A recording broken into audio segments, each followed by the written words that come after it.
At 68 years old, Linda Brown believed loyalty was a currency that never lost value. She sat in the conference room with her hands folded in her lap, fingers interlaced to keep them from shaking, and watched three people she'd known for 40 years arrange themselves across the polished mahogany table like prosecutors facing a defendant. The room smelled of furniture polish and expensive cologne. Kenneth Walker wore a charcoal suit that probably cost more than Linda's monthly grocery budget. Barbara Johnson had her mother's platinum hair and her father's calculating eyes. Timothy Scott kept checking his phone, texting someone, barely pretending to care about the proceedings. Donald White, the estate attorney, shuffled papers at the head of the table with the careful movements of a man who knew he was about to detonate something ugly. His hands trembled slightly as he organized documents. Linda noticed that. Donald had been to dinner parties at the Brookline house. He'd complimented her cooking, laughed at William's stories, accepted second helpings of her famous apple tart. Now he couldn't meet her eyes. The silence in the room was the kind that crushes air from lungs. Linda forced herself to breathe evenly. 4 in hold, 7, 8 out. William had taught her that during one of his rare, gentle moments back when she still believed their marriage was built on something real. Kenneth cleared his throat. Barbara examined her manicured nails. Timothy's thumbs moved across his phone screen with practiced speed. Linda sat alone on her side of the table, a widow at a funeral, for a life she thought she'd lived. Have you ever given someone 40 years of your life only to wonder if they saw you at all? The question formed in Linda's mind as Donald opened the leather portfolio containing William Miller's last will and testament. She'd spent 4 decades building what she thought was a partnership, managing the Brookline Mansion's 14 rooms, hosting dinner parties for 50 guests, remembering every birthday, every anniversary, every preference and quirk of a man who kept separate bank accounts and a locked home office and weekend trips he never invited her to join. Donald began with the standard legal formalities: testamentary capacity, proper execution, sound mind. Linda watched his mouth move and felt reality beginning to tilt sideways.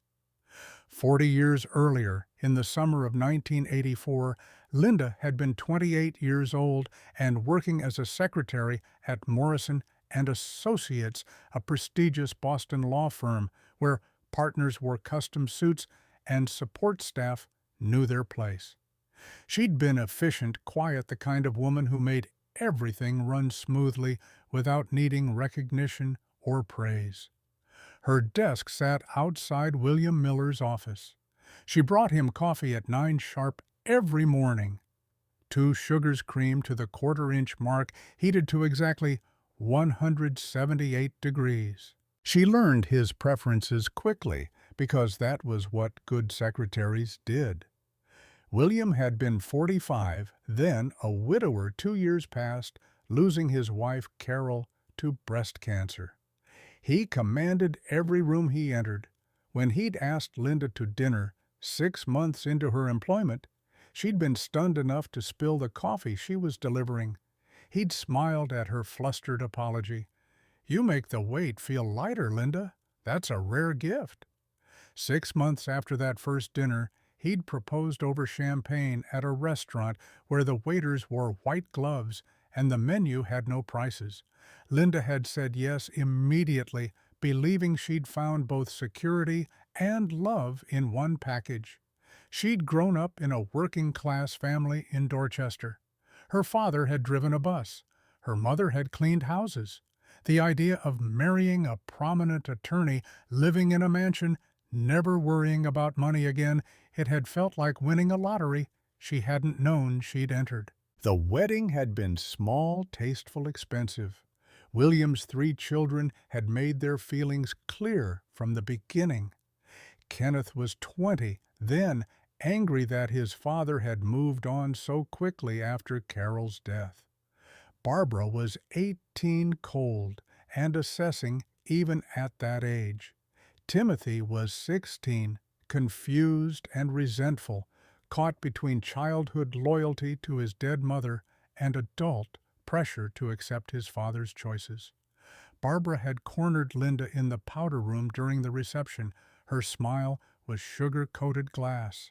"You'll never replace our mother. Don't even try." Linda hadn't tried. She'd done something she thought was better. She'd built her own place in the family through devotion and service. For 40 years, she'd remembered every birthday with thoughtful gifts. She'd attended every graduation, every wedding, every important event. She'd hosted holiday dinners where she cooked for days and set the table with William's first wife's good china. She'd maintained their childhood bedrooms exactly as they'd left them, shrines to people who visited twice a year and stayed in hotels. She'd managed the Brookline house like a general commanding an army. 14 rooms across 4 floors, a kitchen that required professional-grade equipment, gardens that needed constant attention, a social calendar that demanded military precision. William entertained constantly judges, politicians, old money families, clients who expected perfection. Linda had become an expert at making everything look effortless. Her hands had wrinkled early from scrubbing crystal stemware every Friday night after dinner parties. She knew which guests preferred red wine and which preferred white, who had dietary restrictions, who needed to be seated away from whom because of ancient political feuds. She knew the Brookline house had 12 rooms she cleaned herself, and 2 Williams' office, and the attic that were permanently off-limits. William had been kind to her in his way. He'd provided well, ensured she had appropriate clothes for social events, never raised his voice or his hand.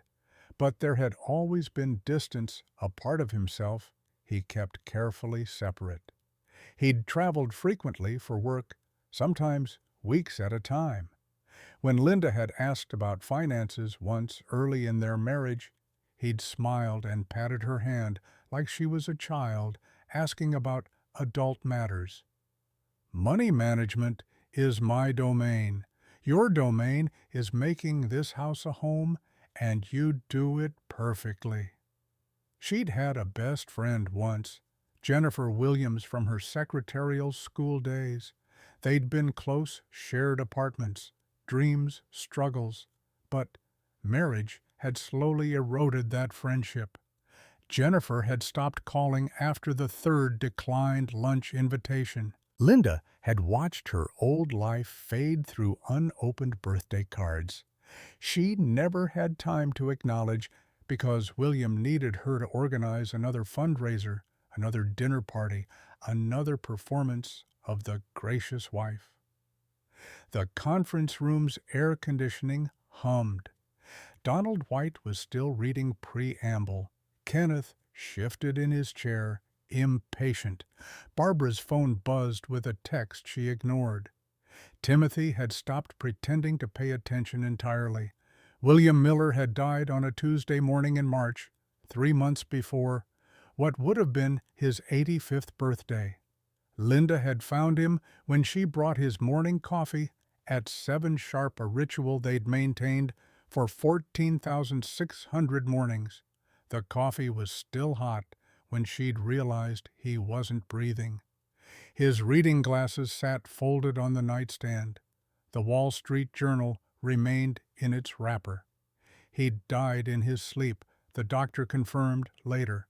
Massive heart attack, instantaneous, no suffering. Linda had stood there holding that coffee cup, steam rising into the cold bedroom air, and felt something beneath the shock that wasn't quite relief, but lived in the same neighborhood.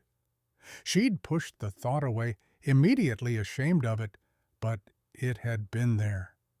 A whisper of liberation she hadn't expected and didn't want to examine. The funeral had been massive. 400 people filled the church. Judges in the front rows, politicians, CEOs, old money families whose names appeared on hospital wings and university buildings. Everyone had come to pay respects to William Miller, one of Boston's finest attorneys, a pillar of the community, a man who'd shaped legal precedent and mentored generations of lawyers. Linda had been placed in the second row. Kenneth had explained it was for space in case she had family members who needed seats. Linda had no family left. Her parents had died a decade earlier. She was an only child. 40 years of marriage had meant gradually losing touch with everyone who'd known her before she became William Miller's wife. Kenneth, Barbara, and Timothy had sat in the front row with their spouses and children, presenting the image of a united, grieving family. Emily, Barbara's 19-year-old daughter, had been the only one who'd shown Linda any kindness. The girl had slipped into the second row and taken Linda's hand, her fingers cold but firm, the first genuine human touch Linda had felt in days. Eulogy after eulogy had praised William, the attorney, the mentor, the civic leader. Not one person had mentioned William the husband. Not one had acknowledged the woman who'd stood beside him, supported him, built a home for him for 4 decades. The reception afterward had been catered by the same company that handled their anniversary parties. Linda had recognized the servers. They wouldn't meet her eyes. Barbara had held court near the catering table, surrounded by friends, dabbing at eyes that remained completely dry. "At least we have each other, the real family, to lean on." The words had carried across the room clearly enough for Linda to hear. Intentionally, she suspected. Donald White's voice pulled Linda back to the present moment. The estate of William Miller is valued at approximately $8.7 million. This includes the primary residence in Brookline, Massachusetts, currently valued at $2.1 million investment, and retirement accounts totaling approximately $6 million and various other assets. Linda's shoulders relaxed fractionally. $8.7 million, more than enough to ensure her security for the rest of her life. Maybe William had been wise to keep finances private, protecting and growing this substantial estate for their future together. The Brookline residence is left in its entirety to William Miller's children from his first marriage, Kenneth Walker, Barbara Johnson, and Timothy Scott, to be divided equally among them or sold with proceeds, split 3 ways as they determine appropriate. Cold started creeping up Linda's spine. The house where she'd lived for 40 years wasn't hers. The rooms she'd cleaned, the gardens she'd cultivated, the spaces she'd filled with her labor and presence, none of it belonged to her. The investment accounts, totaling approximately $4.2 million, are similarly to be divided equally among Kenneth, Barbara, and Timothy. Linda's hands gripped the edge of the table. Her vision narrowed slightly. The cold was spreading through her chest, now making it difficult to breathe properly. The retirement accounts, valued at approximately $1.8 million. Same distribution to the 3 children. Her voice came out barely above a whisper. "Donald, I don't understand." "What about me? What did William leave for me?" Donald looked genuinely pained. This man who'd enjoyed her hospitality dozens of times, who'd praised her cooking and accepted her kindness. "I'm getting to your specific bequest now, Linda. I have to tell you, I argued against the language William used, but he insisted. I'm very sorry. He took a deep breath and read from the document with the careful monotone lawyers use when delivering information they'd rather not share. William noted in his will, and I'm required to read this verbatim, my wife, Linda Brown, has lived comfortably at my expense for 40 years and has wanted for nothing during the course of our marriage. She has had the benefit of my wealth, my home, my social standing, and a lifestyle far beyond what she could have achieved on her own working as a secretary. This is more than adequate compensation for her companionship and for the domestic services she has provided over the years. Each word landed like a physical blow. Companionship, domestic services, 40 years of love and devotion and sacrifice reduced to the language of a service contract as if she'd been hired help whose employment had finally terminated. Linda felt the room tilting. Across the table, Kenneth was smiling openly now. Barbara examined her nails with studied indifference. Timothy had his phone out again, probably texting friends about his inheritance, already planning how to spend money that had just become real to him.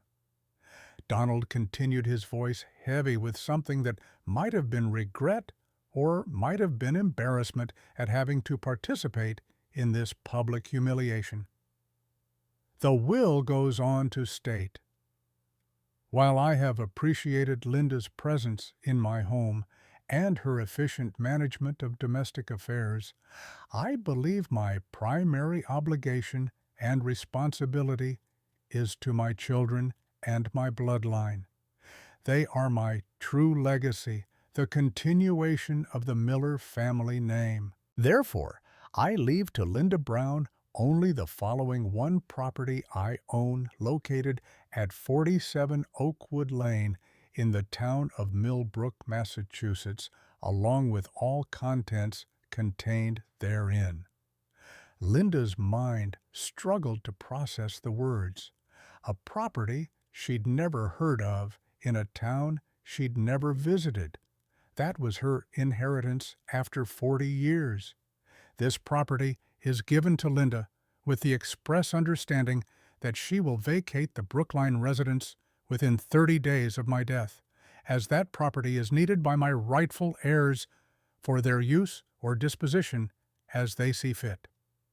30 days. She had 30 days to leave the only home she'd known for 4 decades because William's rightful heirs needed it. The silence that followed was absolute, except for the clicking of Timothy's phone as he continued texting, not even bothering to hide his indifference to her devastation. Barbara broke the silence, her voice dripping with practiced sympathy. Daddy mentioned that Milbrook property to us years ago. He inherited it from some distant uncle back in the early 80s. Said it was just an old falling-apart house way out in the middle of nowhere, not worth the hassle of selling.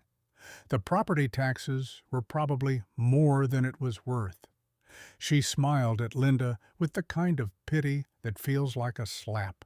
But at least you'll have a roof over your head, Linda. That's something, isn't it?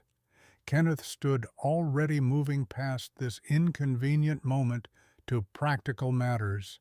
We'll need to discuss the timeline for vacating the Brookline house. We're planning to list it immediately.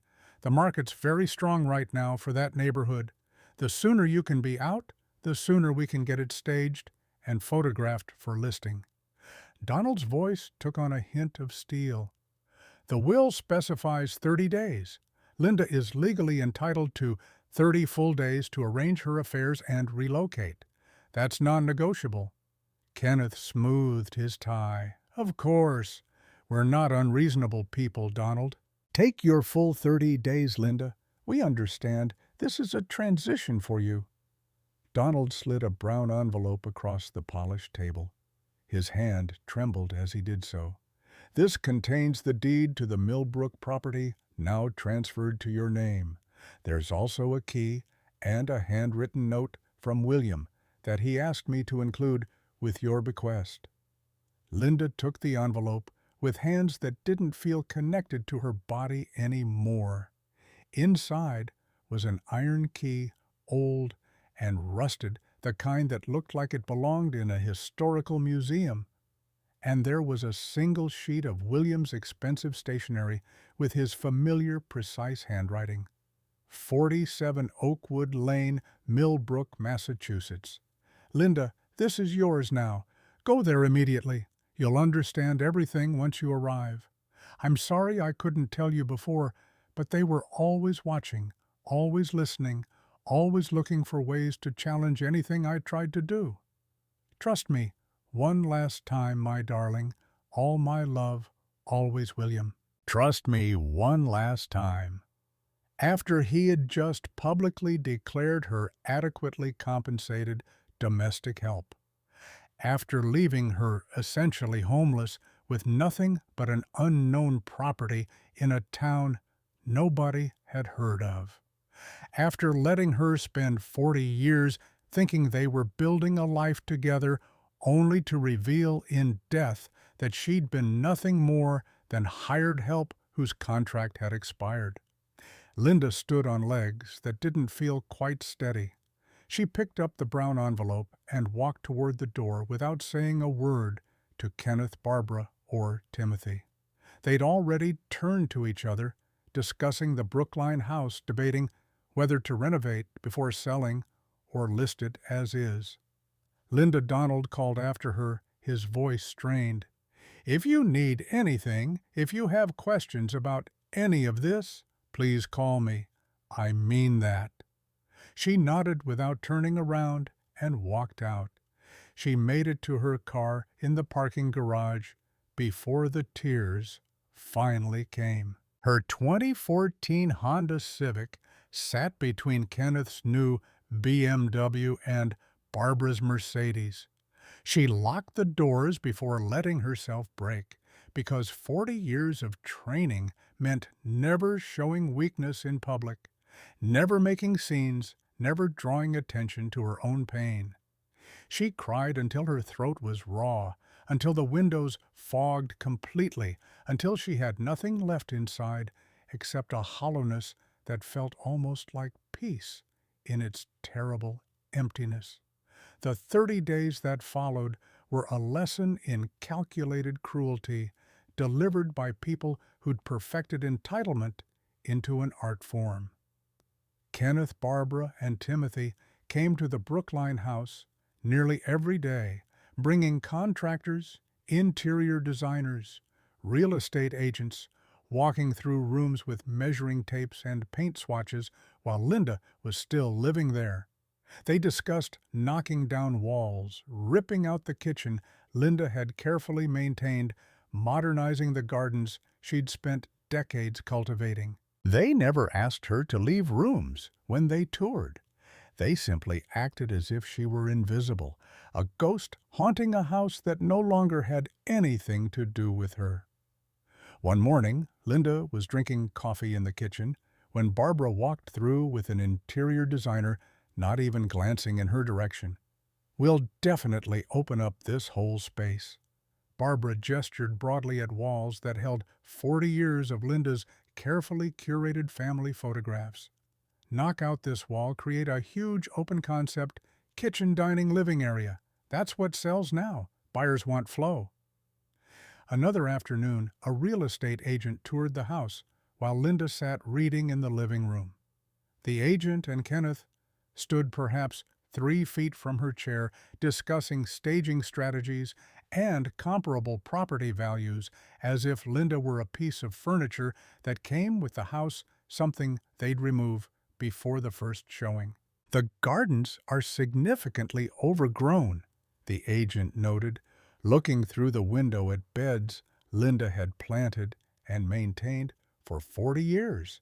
Every rose bush, every perennial, every carefully chosen plant. We'll need to bring in professional landscaping crews to clean all that up before we can list. First impressions are everything in this market. Emily visited once, arriving alone while her mother was at lunch with friends. The girl sat with Linda in the garden, 19 years old, and the only person in Barbara's family who seemed to possess basic human decency. "Mom told me not to contact you, but I think that's cruel. I'm sorry for how they're treating you, Aunt Linda." Linda had made them tea. They'd sat in silence mostly, but it had been a silence that felt like solidarity rather than erasure. The nights were when true fear took hold. Linda would lie awake in the master bedroom. Kenneth had graciously allowed her to stay there, since the furniture needs to stay in place for staging purposes anyway, and her mind would spiral through increasingly catastrophic scenarios.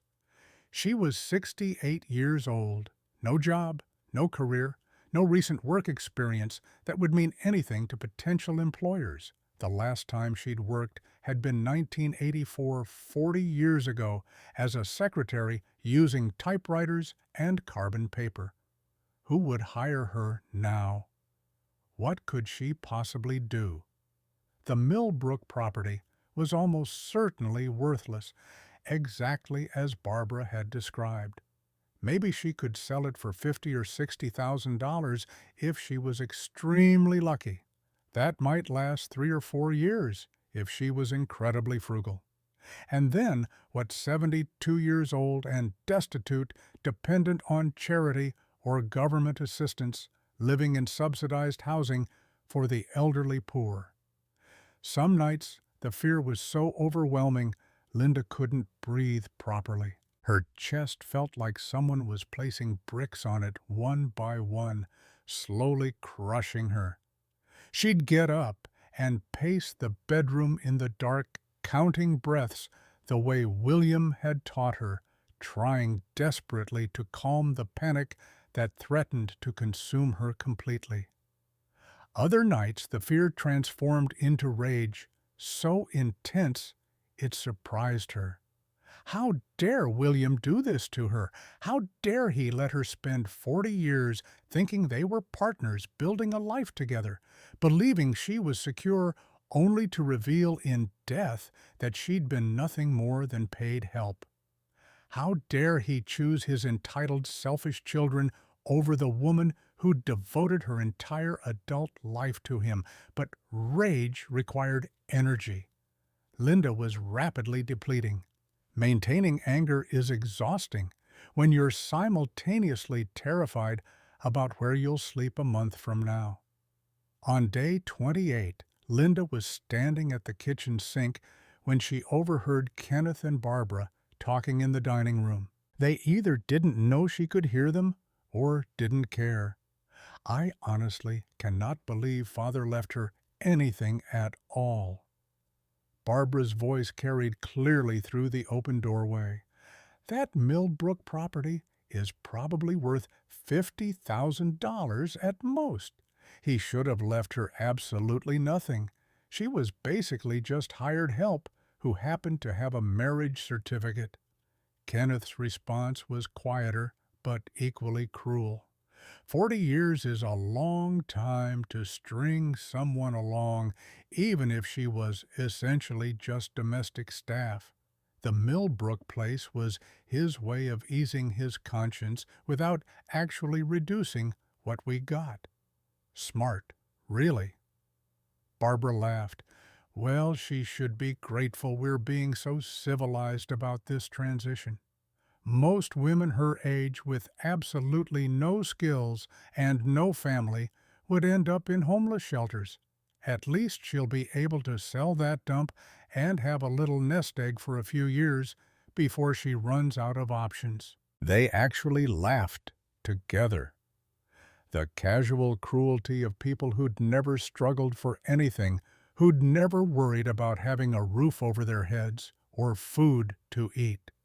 Linda gripped the edge of the kitchen counter until her knuckles turned bone white. She wanted to scream.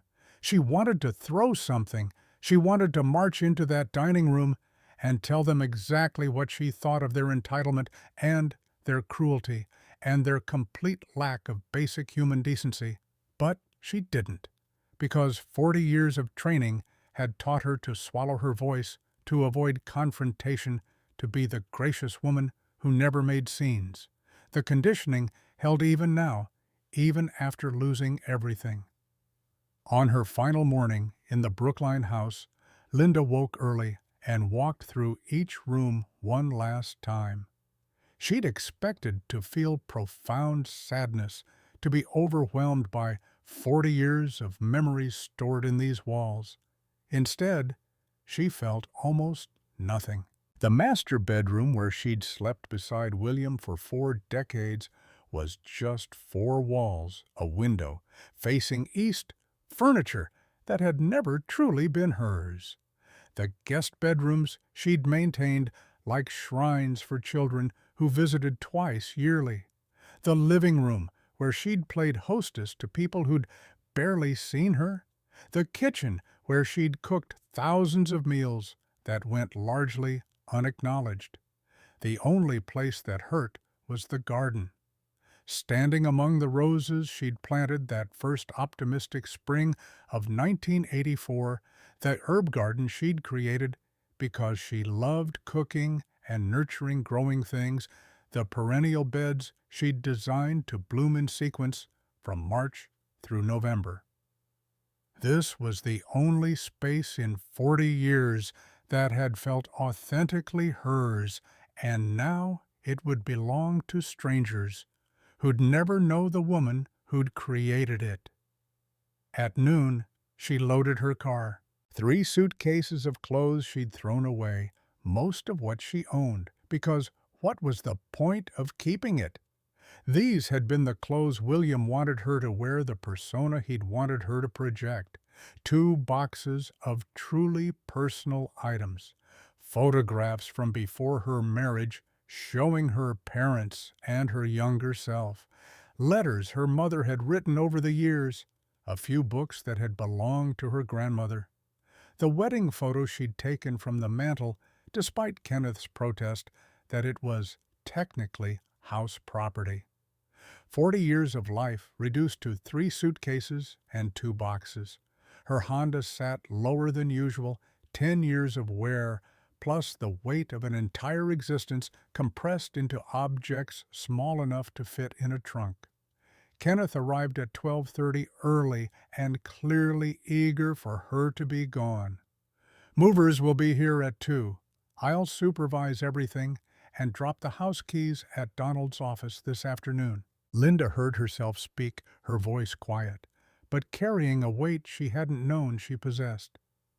"Kenneth, do you understand what it means to give someone 40 years and be told it meant nothing?" Kenneth's face flushed red. "Father left you a property. You're not walking away with nothing." Linda felt something shift inside her, some final thread of deference snapping cleanly.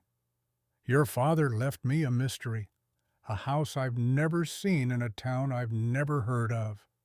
You and your siblings got millions of dollars this mansion and the satisfaction of knowing he valued you as his legacy. I got a rusted key and 30 days to disappear from the only home I've known for 4 decades. So no, Kenneth, I don't think you understand at all." She got in her car before he could respond, before the numbness protecting her could crack open completely. She adjusted the rearview mirror and saw Kenneth still standing on the front steps, mouth slightly open, clearly unaccustomed to hearing her voice at anything above a gracious murmur. She didn't look back as she drove down the circular driveway for the last time.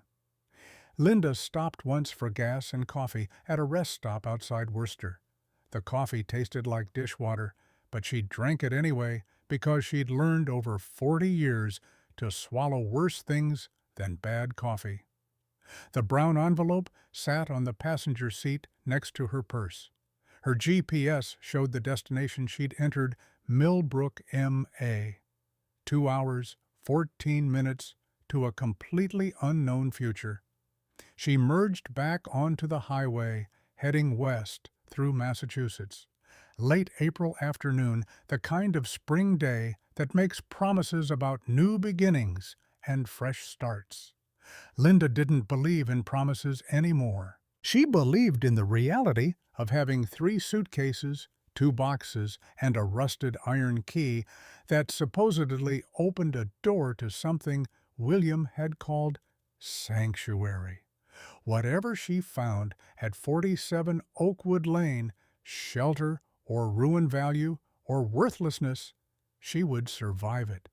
She was 68 years old with nothing left except her dignity, and she'd be damned if she'd lose that too.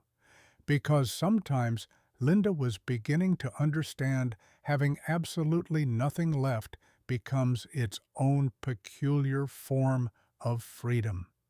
When everything has already been taken from you, there's nothing left to fear losing. When you've already been reduced to nothing, in the eyes of everyone who mattered, the only direction left is up, or at least sideways, toward something different. The highway stretched ahead of her, carrying her away from 40 years of invisible labor and toward something she couldn't yet name. William's note sat in the envelope beside her, those final words echoing in her mind. Trust me one last time. Linda had spent 4 decades trusting William Miller, trusting that their marriage was real, trusting that her service mattered, trusting that loyalty and devotion would be recognized and valued.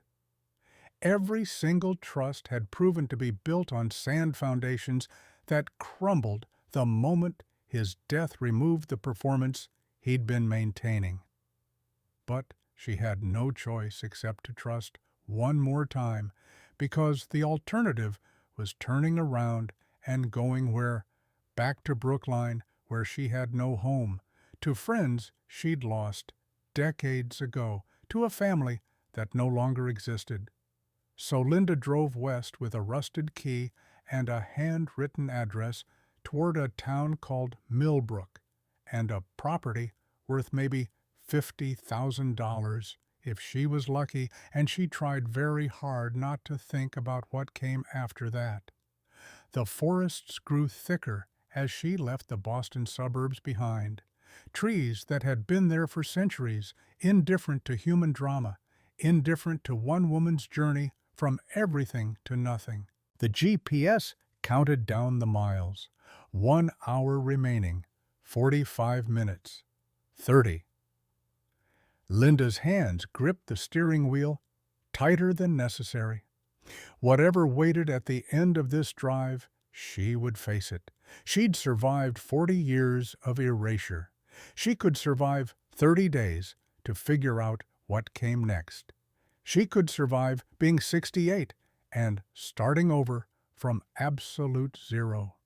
She had to survive it because the alternative was unthinkable, and Linda Brown had never allowed herself the luxury of despair. Not when her parents had struggled to make ends meet, not when she'd worked her way through secretarial school, not during 40 years of swallowing her voice to keep peace in a household that had never truly been her home. She wouldn't start giving up now. The GPS announced she was entering Milbrook, Massachusetts. Population 843. Linda took a deep breath and prepared to see exactly what William Miller had really left her after 40 years of marriage. Milbrook, Massachusetts consisted of 15 buildings clustered around a town square that time had gently ignored rather than forgotten. The general store had a hand-painted sign reading, "Margaret's Goods, established 1952. Above an awning sun-faded to pale blue. The diner's checkered curtains were yellow, from age not design. A post office barely larger than a garden shed. A gas station with 2 pumps that looked like they'd had been installed during the Reagan administration. A white church with a modest steeple. A library built from brick that had to date back to the 1800s. Main Street had diagonal parking, 6 cars total. Linda drove slowly past her Honda, the only vehicle in motion, and noticed something strange. People stopped what they were doing to watch her pass. Not with hostility or suspicion, but with something else entirely, recognition almost, as if they'd been expecting her. An elderly man sweeping the sidewalk outside the general store paused mid-stroke and raised his hand in a small wave. A woman arranging flowers in buckets outside the diner turned to watch, nodding, as if confirming something to herself. A cluster of teenagers outside the library looked up from their phones with genuine curiosity, rather than the usual adolescent indifference to anything involving adults. Linda's GPS directed her to turn off Main Street onto Oakwood Lane. Pavement lasted perhaps 200 yards before becoming dirt road leading into increasingly dense forest. Ancient oak trees lined both sides, trunks easily 6 feet across, maybe 300 years old. The dirt road was rutted deep from years of rain and use. Linda's Honda bottomed out twice, scraping against packed earth. Branches overhead created a tunnel of green filtering afternoon sunlight into moving patterns across her windshield. The road stretched on for what felt like forever, but was probably only a mile. Linda's hands ached from gripping the steering wheel. Her chest felt tight. Any moment now, she'd see it, the collapsing ruin Barbara had described, the worthless dump Kenneth had dismissed, the $50,000 consolation prize for 40 years of service. You have arrived at your destination. The GPS spoke with mechanical cheerfulness entirely unsuited to the moment. Linda stopped the car. She sat for a long moment, almost afraid to look up, afraid of what she might see. More accurately, afraid of what she might not see. Afraid that Barbara had been right, and this was nothing, that William's final gift was just one more humiliation. Then she took a deep breath, lifted her eyes, and stared. The property wasn't what Barbara had described at all. Gray fieldstone house, 2 stories, steep slate roof that looked remarkably intact, not crumbling, not abandoned, just quietly aging with dignity, like something that had stood for centuries and intended to stand for centuries more.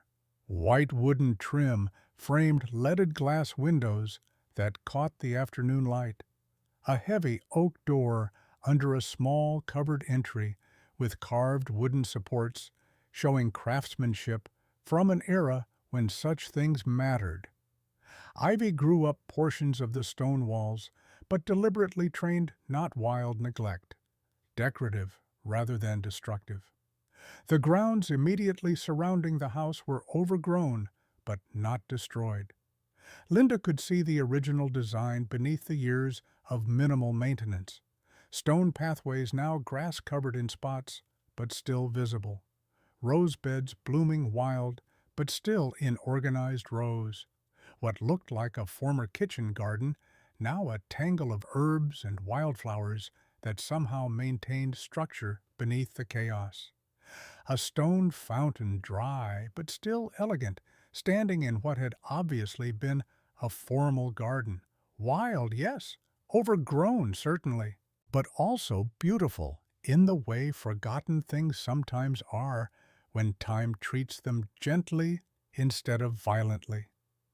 Linda sat in her car trying to process what she was seeing. This wasn't a $50,000 dump. This was what those entitled heirs didn't know, what they were too blind with greed to see, was that William had been guarding something precious all along. Footsteps approached on the dirt road from town's direction. An elderly woman walked toward the car with surprising purpose for someone who had to be in her mid-70s. She wore a simple cotton dress and carried a wicker basket covered with a checkered cloth. "You're Linda," not a question, a statement delivered with complete certainty.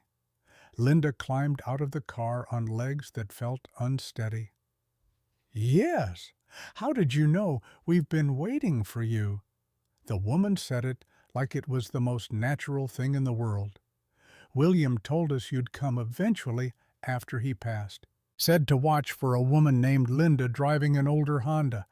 I'm Margaret Martin. I run the general store in town. She held out the basket. Brought you supplies.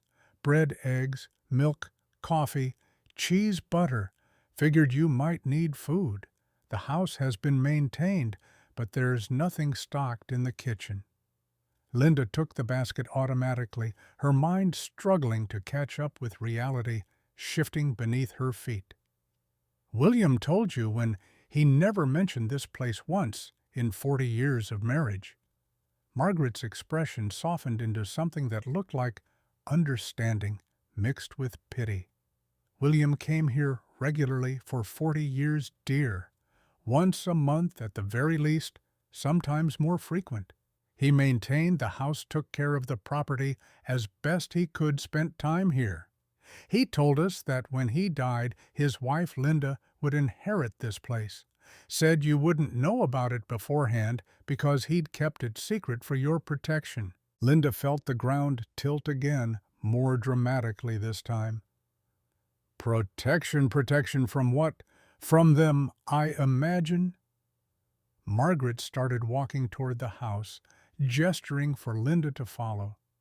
The ones who took everything else. His children from the first marriage. William said they'd never accepted you, that they'd always resented him marrying you.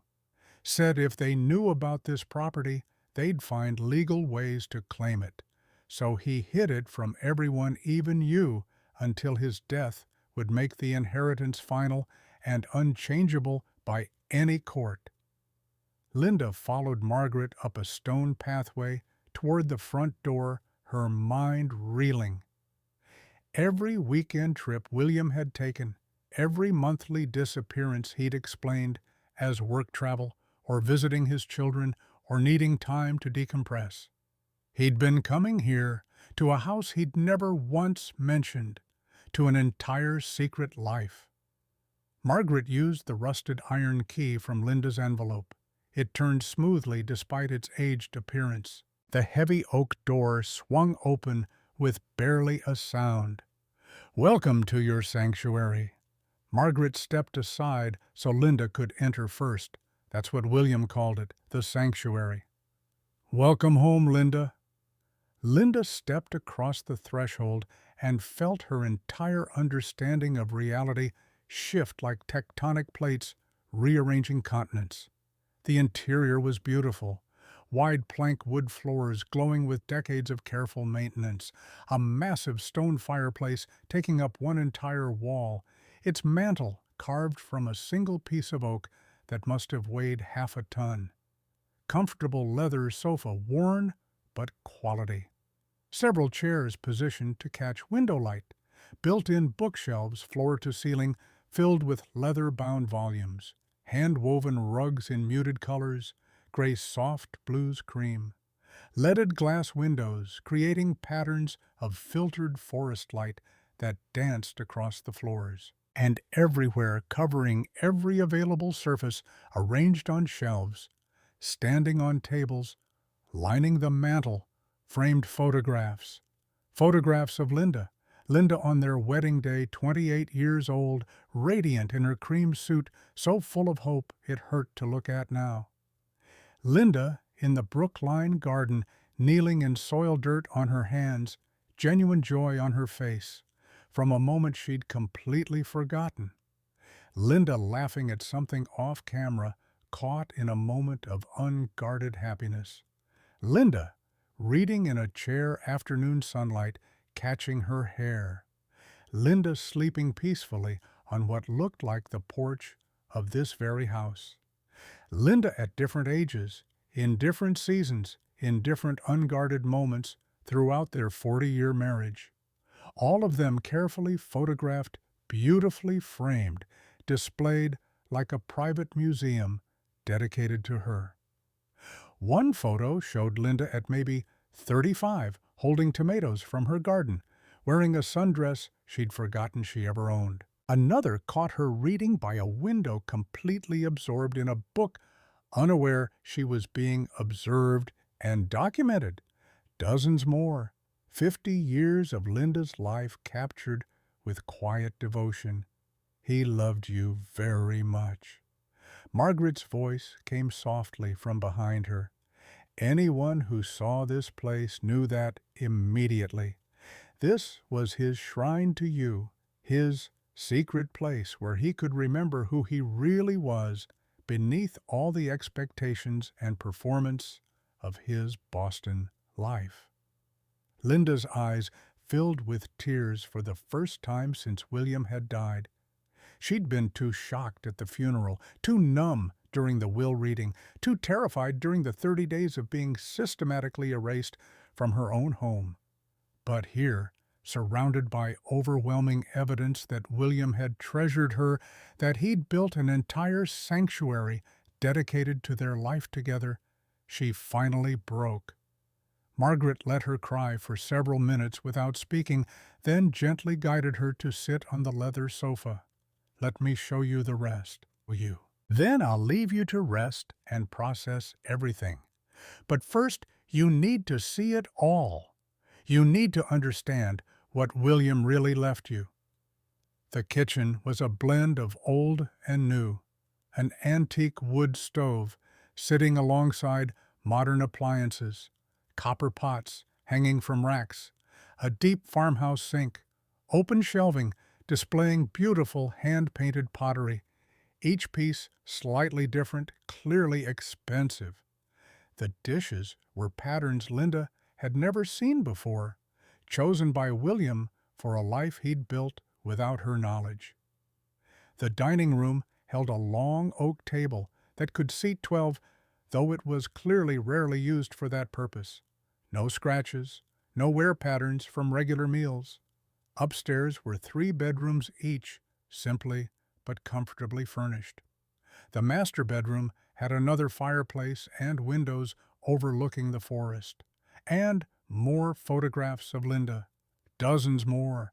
Candid shots William must have taken without her knowing, capturing her in ordinary moments of simply living. One showed Linda asleep in their brook-lined bed, morning light across her face. She'd had no idea he'd photographed her sleeping. The house has been maintained for years through a fund William established. Margaret spoke as they walked back downstairs. He set up an arrangement with the local bank to pay for utilities, property taxes, basic maintenance, and repairs, all covered for the next 50 years. You'll never have to worry about those expenses. But why? Linda's voice broke on the question. Why keep this place secret for 40 years? Why not just tell me about it? Why make me think I was getting nothing while his children got everything because of his children? Margaret led her to a door under the staircase that Linda hadn't noticed before. William knew that if Kenneth, Barbara, and Timothy knew about this property, they would find legal ways to claim it. They'd argue about marital assets and community property and divisions of estate. This place isn't valuable just because of the house itself. It's valuable because of what it contains and what it represents. William protected it the only way he knew how, by hiding it completely until his death made everything final and unchangeable. She opened the door to reveal a small study, maybe 10 feet by 12, with no windows. 3 walls were lined floor to ceiling with built-in bookshelves, but instead of books, the shelves held folders, binders, and document boxes, all meticulously labeled in William's precise handwriting. The 4th wall contained a beautiful antique mahogany desk with a green-shaded banker's lamp and a leather chair that looked like it had been sat in countless times, the leather worn to softness in specific places from decades of use. And there, in the very center of the desk, positioned with clear intent, was a thick, cream-colored envelope. "My beloved Linda," written across it in William's familiar script. The wax seal showed his initials W.M. "This is what he really wanted you to find." Margaret's voice was barely above a whisper. "This is why he built the sanctuary." Linda picked up the envelope with hands trembling so badly she almost dropped it. Heavy stock paper, the kind William used for important legal documents. She broke the wax seal and pulled out 5 pages, covered in William's precise handwriting. "My dearest, most beloved Linda." Just seeing those words in his hand made tears start again. Linda sank into the leather chair at his desk, Margaret standing quietly in the doorway, and began to read. "If you're reading this, I'm gone, and you've found the sanctuary. I'm desperately, profoundly sorry it had to happen this way. Sorry I couldn't share this place with you while alive. Couldn't tell you about it. Couldn't let you understand what I was doing all these years.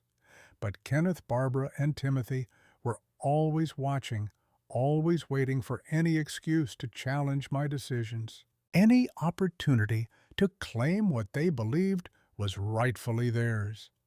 If they'd known about this property, they would have found ways to take it.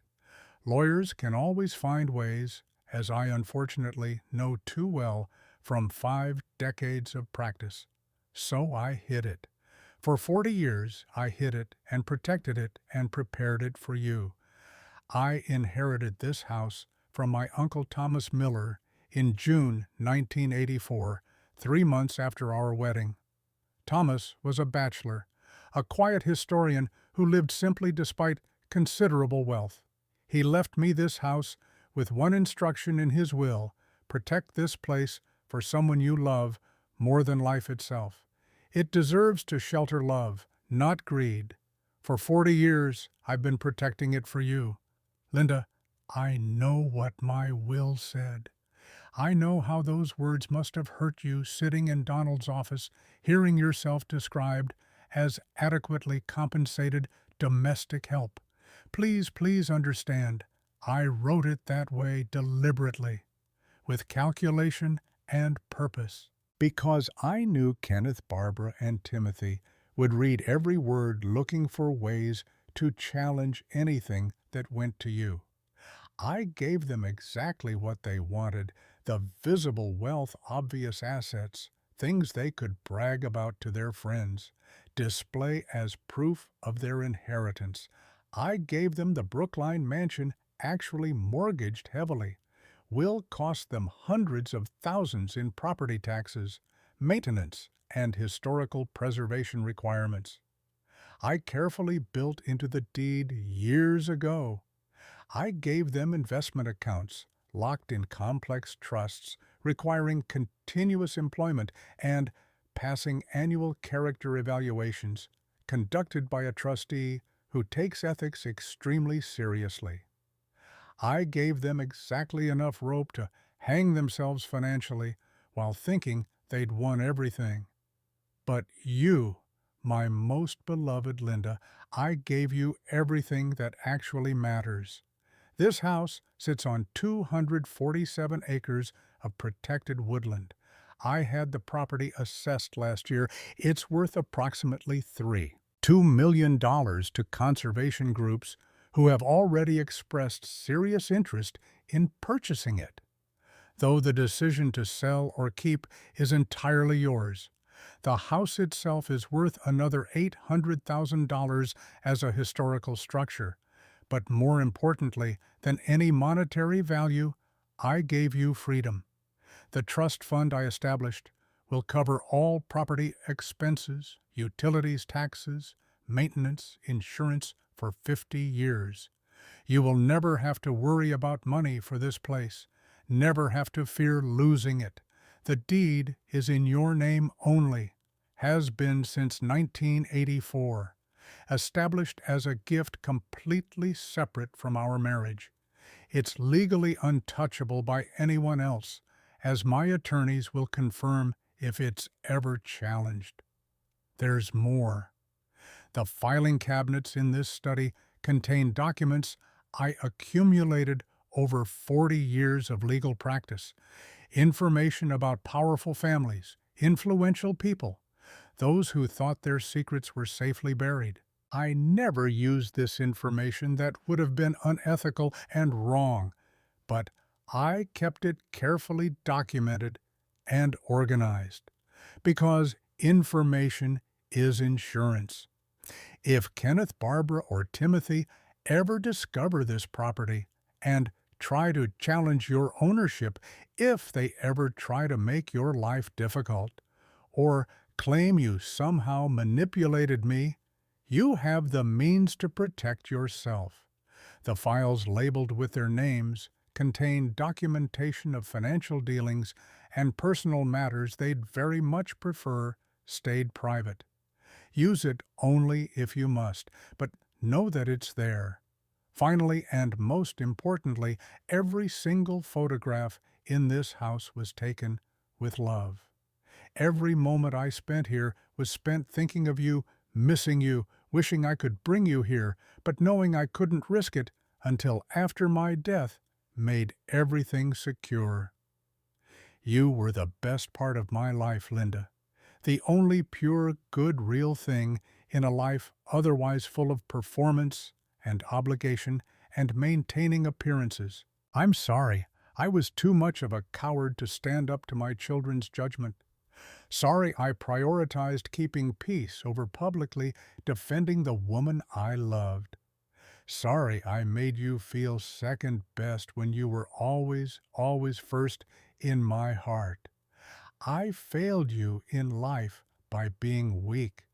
I hope I've succeeded in death by being clever. This sanctuary is yours to live in, to sell, to become whatever you wish.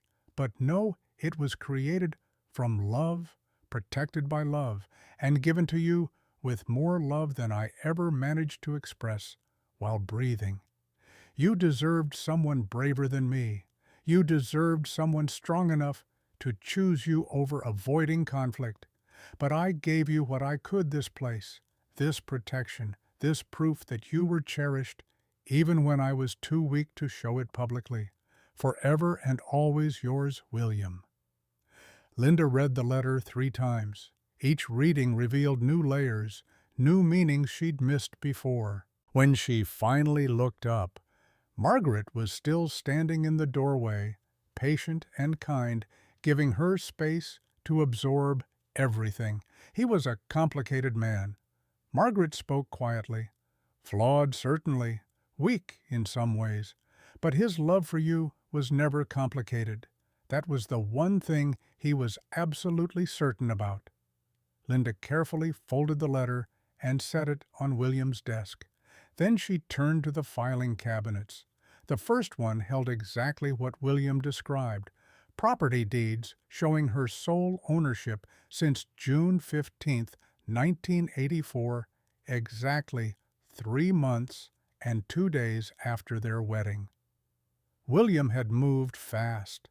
Financial documents detailing the trust fund, bank statements showing monthly payments for utilities, taxes, maintenance, legal papers confirming everything William had written about. The second cabinet contained more sensitive material, folders labeled with prominent Boston family names, documentation of deals and arrangements, and secrets. One folder held evidence of a sitting judge's DUI covered up in 1997.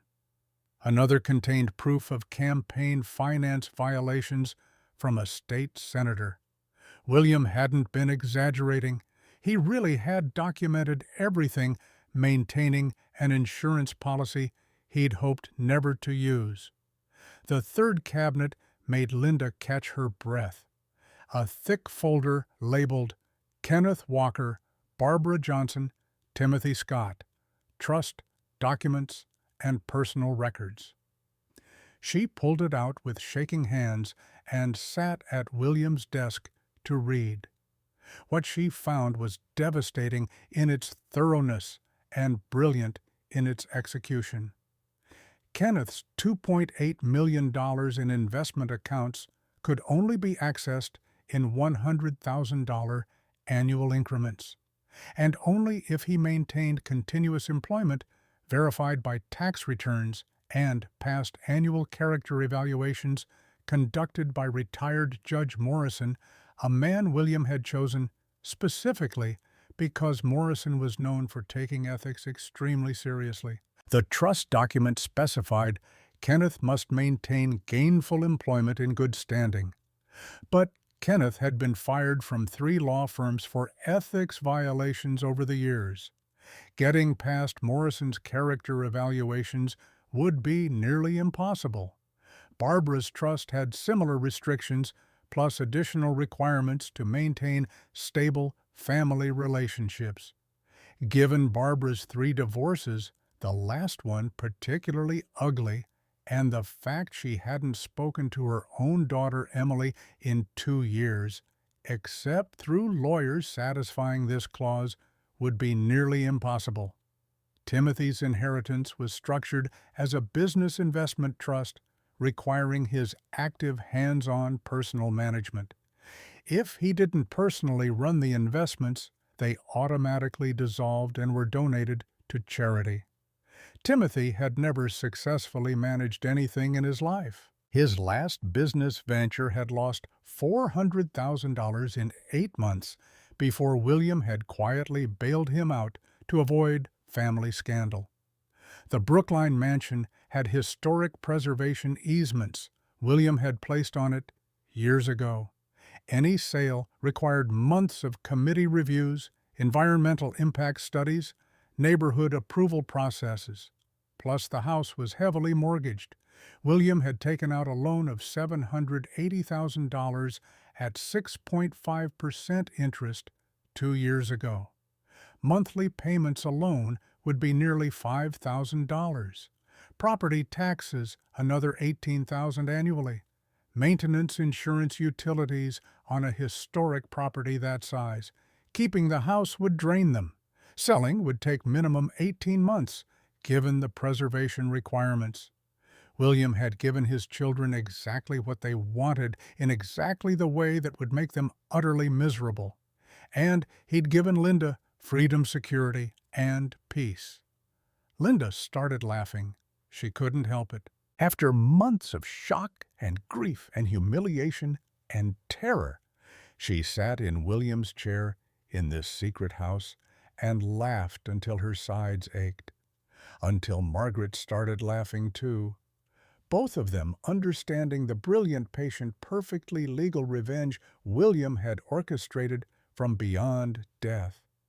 Margaret stayed for tea, sitting with Linda on the porch as afternoon faded to evening. She explained that she'd bring fresh food daily until Linda got settled, that the community knew about William's monthly visits, knew he was preparing this place for someone important, that Pastor George King had called him a quiet saint, that Mrs. Patterson's grandson had gotten through college on William's anonymous scholarship, that the town library had 5,000 new books because William cared about literacy.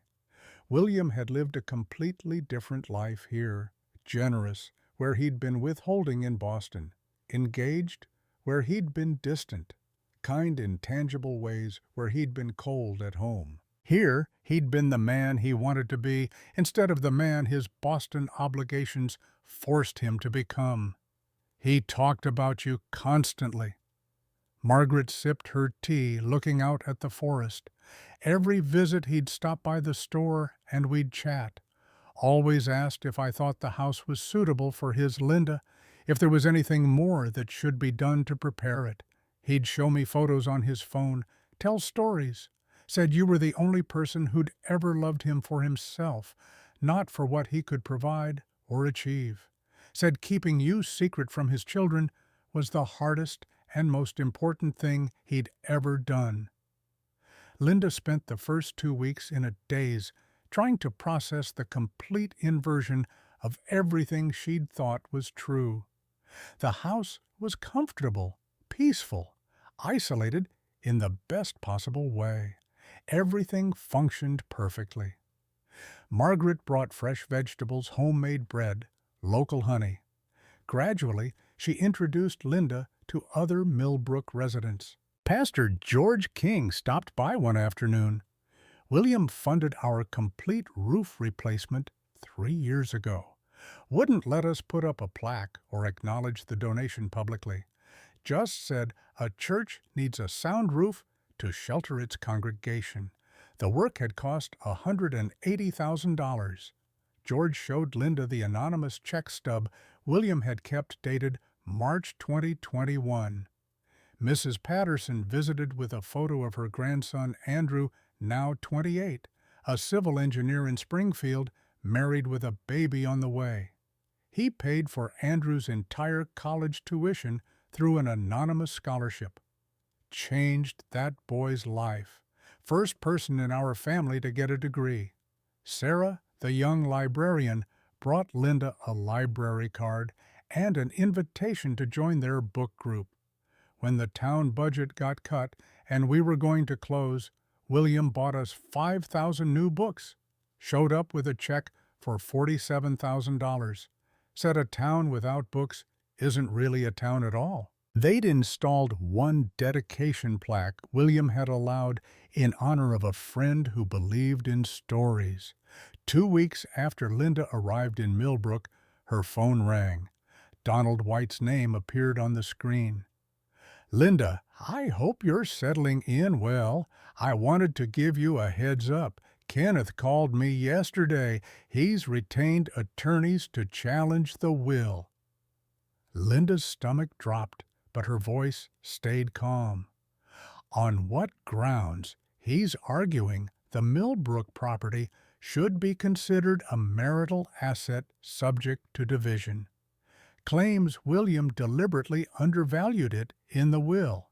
Says you're entitled to half of the total marital estate, while he and his siblings are entitled to the other half. Wants a court to force you to sell the Milbrook property and divide all proceeds 4 ways. Linda smiled despite herself, looking at the filing cabinets in William's study. "Let him try, Donald. I have documentation showing this property was deeded to me in 1984 as a gift, long before it could be considered any marital asset.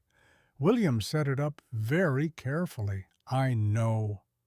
Donald's voice warmed with approval. "I helped him do it. I just wanted you prepared. Kenneth's lawyers are expensive and aggressive. This could get ugly. I've lived through 40 years of ugly from those people." Linda surprised herself with how steady she sounded. "I can handle this." 3 days before Kenneth and Barbara made their planned visit, Emily appeared at Linda's door. The girl stood there alone, having driven 2 hours from UMass. "Aunt Linda, I needed to warn you." Emily came inside, accepted tea, sat on the leather sofa. "Mom and Uncle Kenneth hired a private investigator to research the Milbrook property value. They found out it's worth way more than Grandpa said. They're going to sue you to force you to sell and split the money." Emily was crying now. "I hate how they treated you at the funeral. How they're still treating you. It's cruel. Mom is so focused on money and getting what she thinks she deserves, she barely notices I exist. My parents are divorcing, and she's more interested in fighting over Grandpa's estate than checking if I'm okay. You were always kind to me, Aunt Linda, even when Mom told you not to bother. I remember every birthday card you sent. Handwritten notes inside when Mom just signed checks. You asked about my classes, my friends, my life. You were more of a grandmother than Mom ever was a mother." Linda hugged Emily. "Thank you for warning me. Would you like to stay for dinner? I'd like to hear about your social work program." Emily stayed for 3 hours, told Linda about wanting to help people, about Barbara calling it a waste of education. "After seeing how they treated you, how you survived and transformed everything, I want to help other women do the same. Grandpa would be proud of how strong you are. I wish I'd known him the way you did." After Emily left, Linda continued exploring William's study. She found a manila envelope at the back of the bottom drawer. Label, "For Linda, about Carol." Inside were letters from Carol Williams' first wife to William, dated 1978 to 1982. Linda's hands shook as she read. Carol had received a similar gift from William's uncle, a cottage in Vermont, 50 acres deeded to her alone. But Kenneth, Barbara, and Timothy, even at ages 6, 4, and 2, had been difficult children. Carol's letter from June 1980. "The children demand constantly I sell the cottage. They say if I really loved them, I'd use the money for their private school tuition. Kenneth threw a tantrum last night screaming, 'I care more about some stupid house than my own children. Barbara won't speak to me.' William, I'm exhausted. The cancer treatments drain everything. I just want peace." September 1981. I sold the cottage. Got $85,000. The children are happy now. But William, I regret it already. That was my only place of peace. My one space that was just mine. Now it's gone, and the money will be gone soon too, on their endless wants. Carol's final letter, January 1982. Months before cancer killed her. The $85,000 is gone. Private school tuition. Kenneth's car. Barbara's writing lessons. Timothy's tutors. They're already asking what else I can sell. I have nothing left that's mine. William promised me something. If you ever love someone again, don't let them take what's yours. Protect it for someone who deserves it. Don't make my mistake." Linda cried, reading Carol's words. William had learned from his first wife's tragedy. He'd watched his children pressure Carol into giving up her sanctuary, then consume the proceeds and demand more. That's why he'd hidden Milbrook so carefully, why he'd built a legal fortress around it. He'd watched them destroy Carol's peace. He'd refused to let them destroy Linda's. The next afternoon, a black Mercedes appeared on the dirt road. Kenneth's car, Barbara and Timothy inside. Linda watched from the upstairs window as they parked and got out, their faces shifting from arrogant confidence to confused uncertainty as they took in the beautiful stone house, the well-maintained grounds, the obvious value. "This doesn't look like a $50,000 dump." Barbara's voice carried clearly through the open window. Linda waited until they knocked, then walked downstairs calmly and opened the door. "Hello, Kenneth. Barbara. Timothy. Would you like to come in?" She led them to the living room, let them absorb the quality furniture, the architectural details, the photographs of Linda covering every wall. They'd expected to find her desperate and broken. Instead, she was calm, centered, radiating quiet power. Linda served tea in William's beautiful hand-painted pottery. She was gracious, composed, completely in control. Kenneth cleared his throat. "Linda, we've come to discuss the property situation. We believe there's been a misunderstanding about Father's will and this property's value." Linda took a delicate sip of tea. "Really? What kind of misunderstanding?" Barbara's voice took on a sharp edge. "Our father clearly didn't understand the true value of this property when he left it to you. Now that we've done research, we realize this property and land are worth considerably more than anyone knew when the will was written. As his children and primary heirs, we believe we have a legal right to shares of all significant marital assets. This property isn't a marital asset." Linda's voice stayed perfectly calm.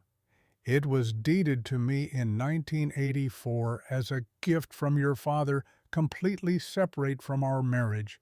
I have all the documentation to prove it." Timothy spoke for the first time. "We don't believe that's legally binding. Any gift of significant value given during a marriage should be considered joint marital property, subject to division." "Then I suppose you'll have to take me to court." Linda set down her teacup. "But before you make that decision, there's something you should know." She stood and walked to William's study, returned with the thick folder labeled with their names, laid it on the coffee table between them like a weapon. "This folder contains detailed documentation about the trusts your father actually established for your inheritances, trusts with conditions and restrictions you're going to discover very soon when you try to access your money. It also contains information about various personal and business matters you'd all prefer stayed private. Your father spent 40 years as one of Boston's top attorneys. He documented everything he learned about everyone, including his own children. He never used the information. That would have been unethical, but he kept it meticulously organized, and he left it all to me." Kenneth's face had gone completely pale. "You're bluffing." "I never bluff." Linda's voice was steady steel. "Your father taught me that." "Kenneth, there are documents in here about the Baker and Morrison fraud case from 2019. Barbara, your financial arrangements during your divorces weren't entirely above board, were they? Hiding assets in offshore accounts. Timothy, your company has accounting irregularities that tax authorities might find interesting. Your father collected information like some people collect stamps. He never weaponized it because he was better than that. But he left me the option to use it if I needed to protect myself." She stood, signaling the conversation was ending. "Here's my offer, and I want to be very clear. This is the only offer I'm making. Walk away. Accept the will exactly as written. Live your lives with your complicated trusts and restrictive inheritances and your historic mansion with all its expensive preservation requirements. Leave me alone in my sanctuary. We never have to see or speak to each other again. But if you challenge me in court, if you try to take this property from me, or make my life difficult in any way, I will release every single piece of information your father collected about you, your reputations, your social standing, your carefully maintained public images. All of it will be destroyed. Do you understand me?" The room was silent except for the ticking of an antique clock on the mantel. Kenneth, Barbara, and Timothy looked at each other, then at Linda, finally truly seeing her for perhaps the first time in 40 years. Not the secretary who'd married their father, not the domestic help who'd served them, but a woman with real power, with leverage, with documented ammunition, and with the clear will to use it if pushed. "We'll need to discuss this privately." Kenneth's voice was tight, strained. "Of course." Linda remained gracious. "Take all the time you need. But understand something. This property is mine. It was always meant to be mine. Your father loved you in his complicated way, I'm sure. But he loved me more. He just didn't have the courage to show it publicly until after he was gone. They left without another word, getting into the Mercedes and driving away the expensive car, looking absurd on the rutted dirt road. Linda stood on the porch and watched them disappear into the tunnel of oak trees. Then she went inside and sat in William's favorite chair by the window. For the first time since he'd died, she cried tears that weren't grief or confusion or pain, just pure relief and the beginning of genuine peace. It makes you wonder, how often do we spend our whole lives underestimating the quiet ones, only to discover they were the strongest all along. 6 months after arriving in Milbrook, Linda sat on the restored stone porch, watching autumn transform the forest into a masterpiece of red and gold. The seasons had changed completely. So had she. Kenneth, Barbara, and Timothy had dropped their legal challenge within a week of their visit. Donald had handled the final paperwork remotely. The will was settled, closed, finished. The Brookline mansion had sold after 9 agonizing months on the market. The substantial mortgage, the historical preservation requirements William had embedded in the deed, the countless legal fees they'd netted, far less than anticipated. The proceeds split 3 ways left each of them with barely enough to cover the taxes on their restricted trust funds. Kenneth had failed his first character evaluation with Judge Morrison. The file documenting his involvement in the Baker and Morrison fraud case had made that inevitable. Barbara remained unable to satisfy the stable family relationships clause. Her third ex-husband had filed new motions, and Emily still refused most contact. Timothy's business investments were collapsing without his direct management, which he lacked the competence to provide. William's revenge had been subtle, perfectly legal, and absolutely devastating. Linda had spent 6 months transforming the sanctuary from William's shrine into her own home. She'd hired workers from Milbrook to restore the formal gardens. The fountain now ran with water that caught October's sunlight, creating small rainbows in the spray. Stone pathways had been re-leveled with help from Pastor George King's 2 nephews, a project that took 3 weeks of careful work. Roses had been pruned back to health, blooming in beds Linda had redesigned according to her own vision, rather than maintaining someone else's plan. She'd planted 200 tulip bulbs for spring, first-time gardening for herself in 40 years. The act of choosing which colors, which varieties, where to place them, it had felt revolutionary. The kitchen had been updated while preserving its historical charm.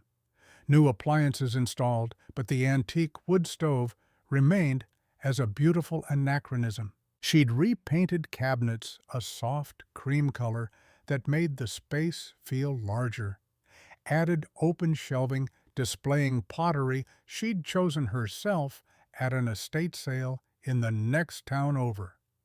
New art hung on walls throughout the house, not replacing William's photographs of her, but adding alongside them. Watercolors from a local Milbrook artist, vintage botanical prints Linda had found at the same estate sale, photographs she'd taken herself of the changing seasons, discovering she had an eye for composition she'd never known existed.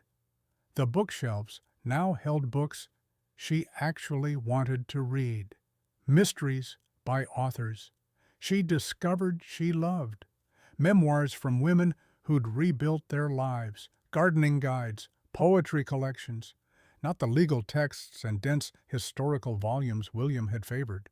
She'd added an oversized reading chair by the window where afternoon light fell perfectly. Soft throws in colors she chose deep burgundy, forest green, golden yellow. Cushions that invited comfort rather than maintaining appearance. Most importantly, she'd found community. Real community, not the performative social obligations of Boston. She volunteered at the library Tuesday and Thursday afternoons, helping Sarah organize reading programs for children. Wednesday mornings, she helped at the community center, teaching basic computer skills to seniors who wanted to email grandchildren. Every Sunday, she attended the white church, sitting in the same pew, greeted by name by people genuinely happy to see her. Margaret had become like the sister Linda never had. They drank tea together most evenings, talking about everything and nothing. The younger generation in Milbrook sought Linda's advice on relationships, careers, life choices. Children waved when they saw her walking down Main Street. She belonged somewhere, and that belonging had nothing to do with being someone's wife. One afternoon in late October, Linda was organizing papers in William's study when she heard a vehicle approaching. A black SUV, unusual for Milbrook, where most people drove pickup trucks or sensible sedans. A man in an expensive suit emerged carrying a leather portfolio. "Mrs. Miller, I'm Edward Wright. I represent New England Development Group. We're very interested in purchasing your property." Linda remained polite but wary. "I'm not interested in selling, Mr. Wright." Edward pulled out professionally printed materials. "Perhaps you haven't had the property properly appraised recently. Recent geological surveys show this land sits on significant lithium deposits. With the electric vehicle boom, lithium has become extremely valuable, almost like a new gold rush." He opened the portfolio to reveal a formal offer letter. $6 million. Cash. 30-day closing. Linda's breath caught despite herself. $6 million was far above the $4 million William had estimated the property was worth. Edward continued, not noticing, or perhaps not caring, about her shock. "This is a cash offer, Mrs. Miller. Could set you up extremely comfortably for the rest of your life. At your age, wouldn't it be easier to take the money, buy a comfortable condo in the city, not worry about maintaining a historic property in the middle of nowhere? Enjoy your retirement properly at your age." The phrase that had dismissed her entire life.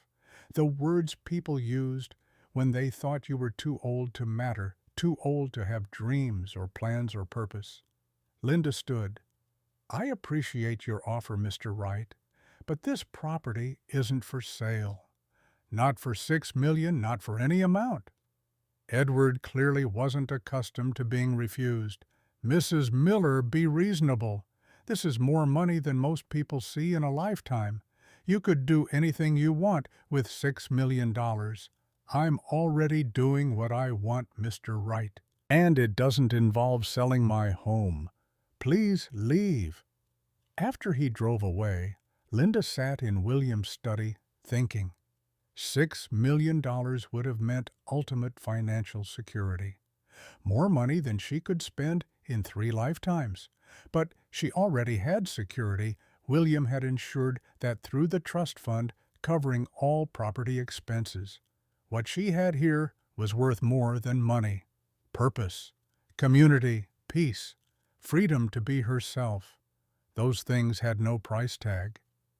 The following week, while searching through remaining unopened folders in William's study, Linda found an envelope at the very back of the bottom drawer. Label in William's handwriting for Linda's future. Open when ready. Inside was a deed to an additional 20 acres on the edge of Milbrook. The property included a small barn and a cottage, both in need of renovation but structurally sound. Deeded in her name, paid in full, recorded June 1984, the same month as the main sanctuary property, plus documentation of a $500,000 trust fund, specifically established for whatever projects or purposes Linda Brown chooses to pursue in her new life. Managed by a separate trustee, completely independent of the fund, covering the sanctuary's operating expenses. A note in William's handwriting, "For your future, whatever you want it to be. Build something, create something, transform something. This is your blank canvas. Paint it however makes you happy. You've spent 40 years living my life. Now live yours. All my love. Joe." Linda sat at William's desk, crying and laughing simultaneously. He'd thought of everything, given her not just sanctuary for herself, but resources to create sanctuary for others. She knew exactly what she wanted to do. Linda spent the next 2 weeks developing a detailed plan. Miller Haven Retreat Center for Women in Transition. She wrote a mission statement by hand first, then typed it on William's old computer. A safe space for women who've spent their lives supporting others. A place to rediscover themselves, rebuild confidence plan. Next chapters. No judgment, no pressure, no cost. The center would serve recent widows navigating grief and new identities, women leaving difficult marriages or situations, those who'd been caregivers for parents, spouses, children now needing care themselves, anyone requiring sanctuary and time to figure out what came next. The physical space would use the main sanctuary house as Linda's private residence. The 20-acre property with barn and cottage would become retreat facilities. The barn could be renovated into a large gathering space for workshops, group meals, community events. The cottage could house 6 women comfortably in private rooms with a shared living area. Linda sketched programming ideas, weekend retreats for recent widows, month-long residencies for women rebuilding their lives, skills workshops on financial literacy, resume building self-advocacy boundary setting, garden therapy programs, writing and art classes, cooking together, sharing stories, support groups led by trained facilitators from the next town over who'd already expressed interest. The $500,000 trust fund would cover startup costs and the first 3 years of operations. She'd apply for nonprofit status, eventually seek grants and donations. But residents would never be charged. Accessibility was crucial. This couldn't be another service only wealthy women could afford. She envisioned partnerships with the Milbrook community. George King could offer spiritual counseling for those who wanted it. Sarah could lead reading groups and provide education resources. Margaret could teach cooking classes. Local women could serve as mentors and teachers. A doctor from the neighboring town had already mentioned wanting to provide pro bono health screenings if Linda ever needed medical support for community programs. Linda drew sketches of the renovated barn, made detailed budgets, wrote grant proposals. For the first time in 40 years, she was creating something entirely her own, not managing someone else's vision, not maintaining someone else's standards, building from her own imagination and values. She called Emily to share the vision. The connection clicked through, and Emily's voice came bright with curiosity. "Aunt Linda, I was just thinking about you. I have something I want to run by you." Linda explained the Miller Haven concept, the mission, the programming ideas, the plan to help women transition and rebuild.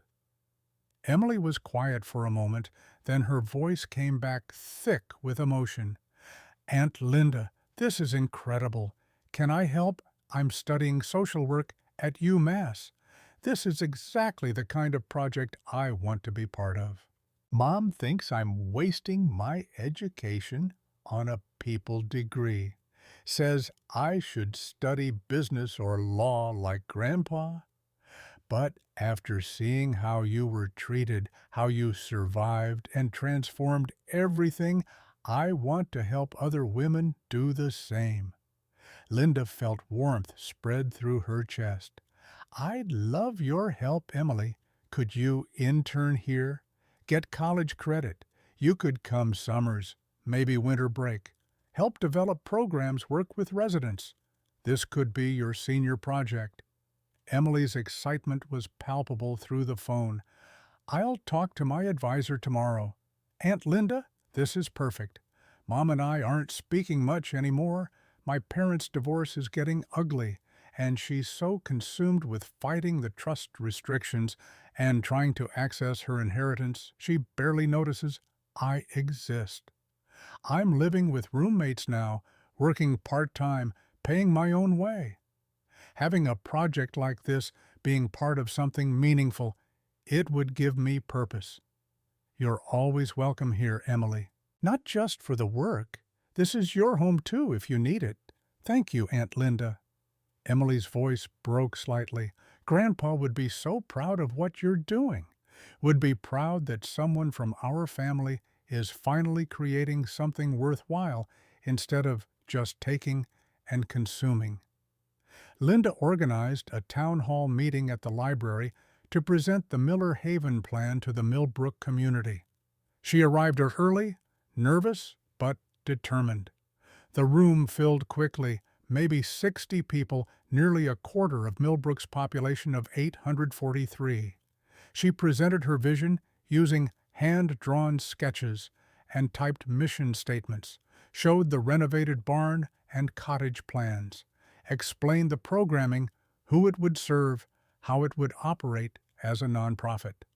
Emphasized there would be no cost to residents.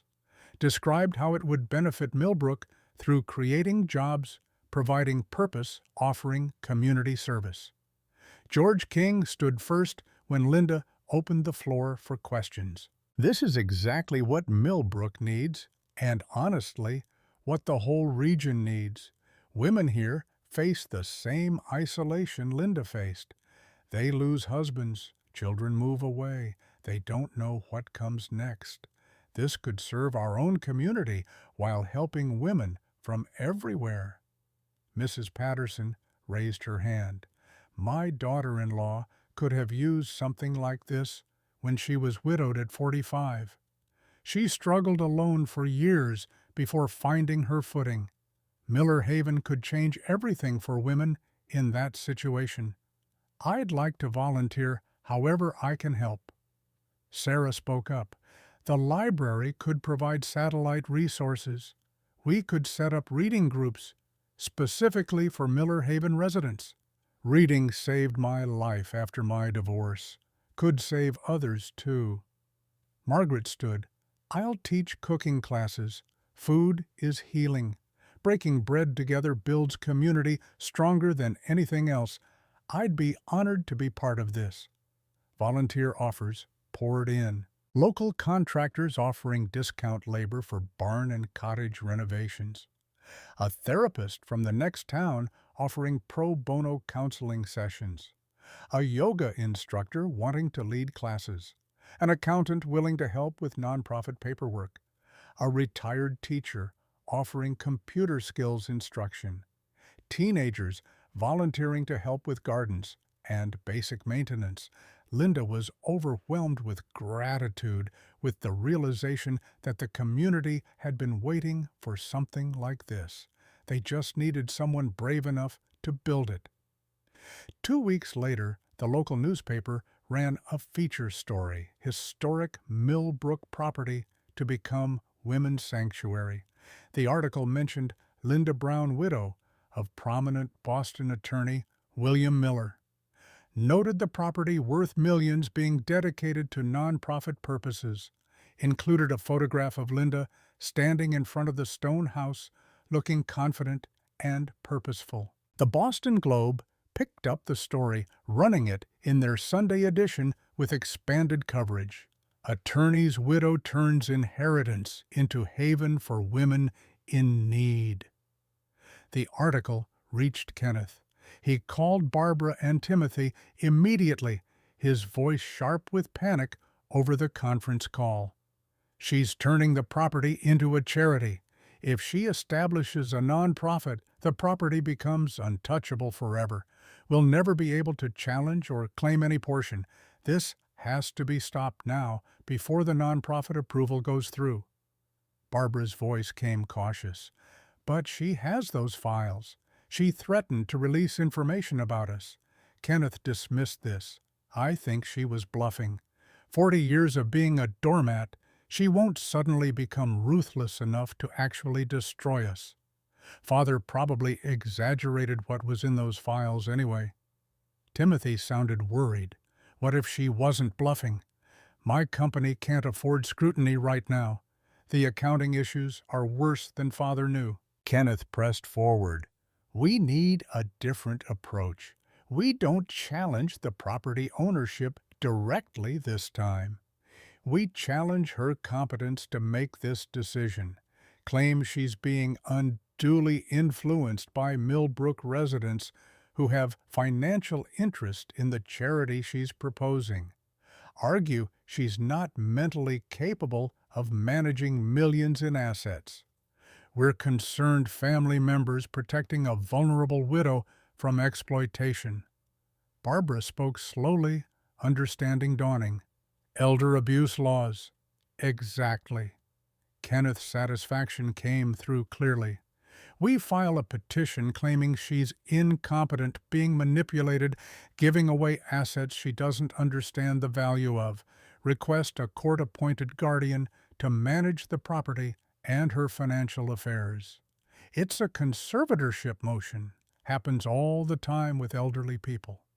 2 weeks later, legal papers arrived. Kenneth, Barbara, and Timothy filing a petition to declare Linda incompetent to make major financial decisions, claiming she was being unduly influenced by Milbrook residents with financial interest in her proposed charity, arguing she was giving away assets she didn't understand the value of, requesting a court-appointed guardian to manage the property and all financial affairs. Donald called immediately. Linda, this is serious. They're painting you as a vulnerable widow being taken advantage of. They'll bring doctors, psychologists, expert witnesses to try proving you're not capable. The court might see recently widowed isolated in small town, giving away millions to charity, and conclude you're grieving, confused, exploited. Linda was quiet for a long moment, processing the depth of their cruelty and desperation. Then her voice came steady. Donald, remember those files William left me? It's time to use them. Are you sure? Once you release that information, there's no taking it back. No repairing those relationships. Not that they were worth repairing.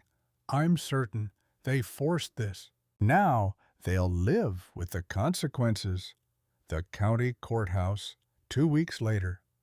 Kenneth, Barbara, and Timothy arrived with an expensive legal team, 4 attorneys in tailored suits carrying multiple briefcases. Linda arrived with Donald and a pro bono attorney from a women's rights organization who'd read about Miller Haven and volunteered services. The courtroom was packed. News coverage of the Miller Haven story had brought spectators, journalists, curious observers.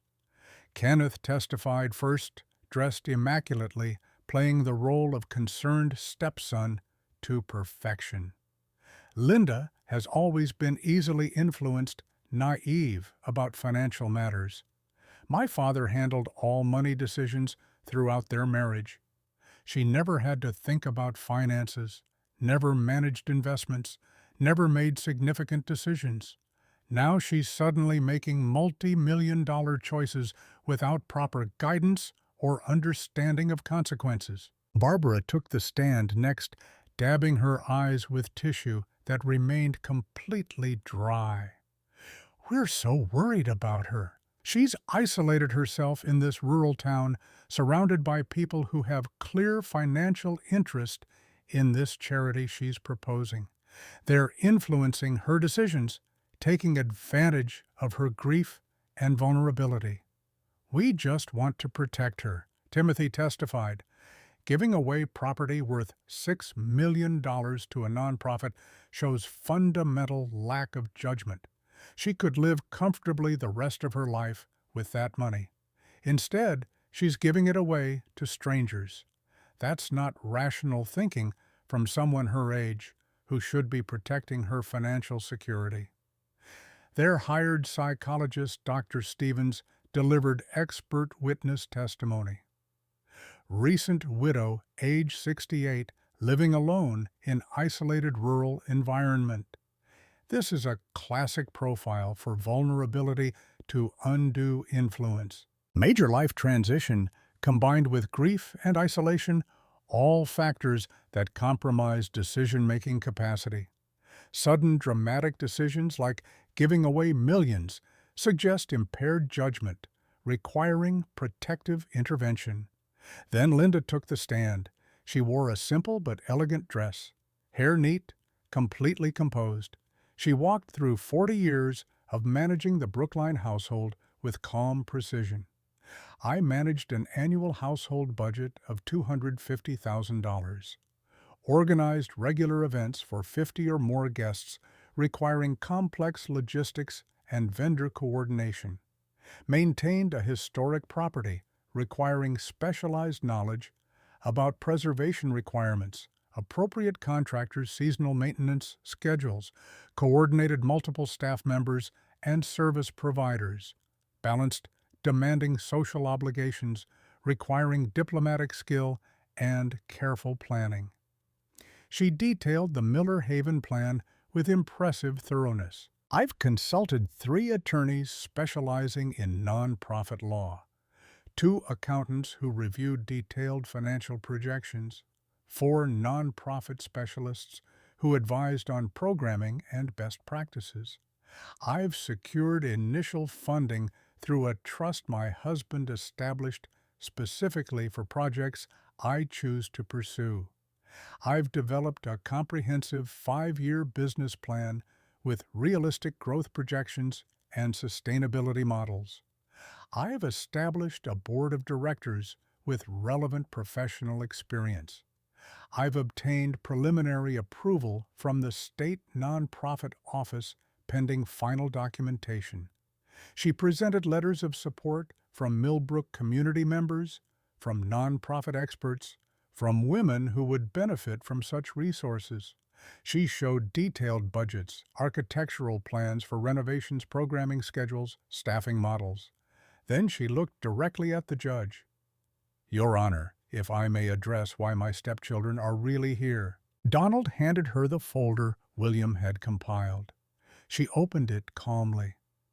"This is documentation my late husband compiled over 40 years of legal practice. Information about my stepchildren they would very much prefer stayed private." She revealed specific details methodically. In 2019, Kenneth was a partner at Baker and Morrison Financial. He helped a client hide $2.3 million in offshore accounts to avoid federal taxes. My husband documented everything: emails, wire transfer records, meeting notes. Kenneth avoided prosecution only because the client accepted full responsibility. But the evidence shows Kenneth initiated and orchestrated the entire scheme. During Barbara's second divorce in 2015, she hid assets worth approximately $800,000. She falsified income statements to reduce court-ordered alimony payments. My husband has documentation of transfers to shell corporations, copies of authentic bank statements versus the fraudulent statements she provided to the court. Her ex-husband never discovered the truth. Timothy's company lost $400,000 in 2018, but not due to market conditions, as he claimed publicly. Timothy was embezzling from his own company, using corporate funds for personal expenses and gambling debts. My husband quietly bailed him out to avoid family scandal, but kept complete documentation. Linda's voice remained steady, almost gentle. "They're not concerned about my competence, Your Honor. They're concerned that if I establish this nonprofit, they'll never access this property's value for themselves. And they're concerned I might release documentation proving they're the ones who shouldn't be trusted with financial matters or ethical decision-making." The judge studied the documents Linda provided, reviewed the psychological evaluation Donald had submitted, showing Linda's perfect cognitive function and decision-making capacity. Read letters from community members, nonprofit experts, attorneys who'd worked with Linda on the Miller Haven planning. He looked at Kenneth, Barbara, and Timothy. "Mrs. Brown, why haven't you released this information before now?" "Because my husband asked me not to unless absolutely necessary. He loved his children despite their flaws. I honored that request until they attempted to take away my autonomy, my property, and my purpose. They forced this action by trying to have me declared incompetent so they could control assets they have no legal or moral claim to. The judge turned to Kenneth, Barbara, and Timothy, his expression hard. You're accusing your stepmother of incompetence while attempting to seize property worth millions that doesn't belong to you. Meanwhile, documentation suggests you've all engaged in serious financial and legal improprieties. Motion denied. Petition dismissed. He continued, further harassment of Mrs. Brown will result in sanctions and possible criminal referrals. This court finds Mrs. Brown clearly competent, mentally sound, and pursuing a well-conceived plan with appropriate professional guidance and community support. Her decision to establish Miller Haven is admirable and exactly the kind of productive use of inherited wealth that benefits society. This court will not be used to enable financial exploitation disguised as familial concern. If I see any of you in my courtroom again on related matters, I'll refer these documents to appropriate state and federal authorities for investigation. Kenneth, Barbara, and Timothy left the courthouse defeated. Reporters waited outside with questions they refused to answer, hurrying to their cars with faces flushed with humiliation. Linda stood on the courthouse steps with Donald and Emily, who'd driven down from school to support her. Emily hugged Linda tightly. You were amazing, Aunt Linda. Grandpa would be so proud. Donald smiled. William orchestrated this brilliantly. Even from beyond death, he protected you and gave you exactly what you needed to protect yourself. A week after the court victory, Edward Wright returned to Milbrook. He found Linda working in the garden, planting spring bulbs in beds she'd designed herself. Mrs. Miller, I heard about your court case. Congratulations on your victory. I'm here to renew my offer. $6 million cash, 30-day closing. After that unpleasantness with your stepchildren, might be a good time for a fresh start somewhere else. Linda stood brushing dirt from her hands. Mr. Wright, do you know what this property is actually worth? Our geological surveys indicate $6 million based on lithium deposit values and projected extraction potential. You said the value is based on lithium, but William taught me something important about value. True value isn't always measured in dollars or natural resources or market prices. This property is worth safety for women who desperately need it, community for those who've lost theirs, purpose for people seeking meaning after loss, fresh starts for women who thought it was too late to begin again. That's worth more than $6 million, worth more than any amount you could offer. Edward tried again. Mrs. Miller, be practical. You could do charity work anywhere with $6 million. Buy a building in Boston, hire professional staff, create something larger and more impactful. Linda smiled. Mr. Wright, I spent 40 years being practical, being accommodating, being reasonable, being what everyone else needed me to be. I'm done with that. This property stays exactly where it is. Miller Haven gets built exactly as I've planned it. Women will find sanctuary here. Now please leave and don't come back. Edward drove away, frustrated, finally understanding she meant every word.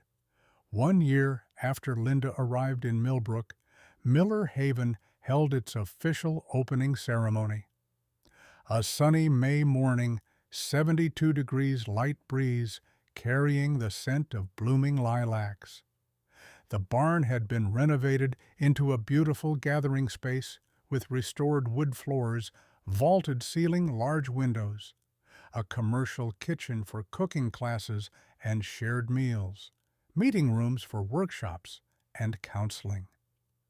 The cottage had been transformed with 6 private bedrooms, a welcoming shared living area, updated bathrooms. 200 people attended from Milbrook and surrounding towns. George King gave a blessing. Margaret unveiled a hand-carved wooden sign, Miller Haven, where second chapters begin. Emily spoke about her grandfather's legacy and Linda's courage. Aunt Linda took my grandfather's gift and multiplied it into something that will help hundreds of women rebuild their lives. This represents everything Grandpa believed in but couldn't always express: love, protection, second chances, purpose. Linda cut the ribbon with hands shaking slightly, not from fear, from joy. The first 6 residents had already arrived. A widow 55 who'd lost her husband to cancer 3 months earlier. A divorced woman 62 rebuilding after a 30-year marriage ended. A woman 48 who'd left an abusive relationship with 2 teenage children. A caregiver 58 who'd spent 15 years caring for elderly parents, both now deceased, leaving her unmoored. A woman 51 whose adult children had moved across country, leaving her feeling purposeless. A widow 66 whose children had fought over her house, forcing her out. Each woman arrived with a single suitcase, visible fear and desperate hope. Linda greeted each personally at the cottage door. "Welcome to Miller Haven. You're safe here. Take all the time you need. We're here to help you find what comes next." That evening, Linda sat on the sanctuary porch with Margaret watching sunset paint the sky, orange and pink through the oak trees. "Quite a day." Margaret handed Linda tea in one of William's beautiful hand-painted cups. "William would be proud, don't you think?" "I think he knew." Margaret smiled. "Somehow he knew this is exactly what you'd do. He didn't just give you property. He gave you permission to stop being who everyone needed and become who you were meant to be. And who was I meant to be? Someone who helps other women find their sanctuaries. Someone who proves it's never too late to start over. Someone who turns pain into purpose." Linda received a letter the next week forwarded from the Brookline address, from Jennifer Williams, the friend she'd lost touch with 40 years ago. Linda recognized the handwriting immediately. "Linda, I saw the article about Miller Haven in the Boston Globe. I couldn't believe it was you.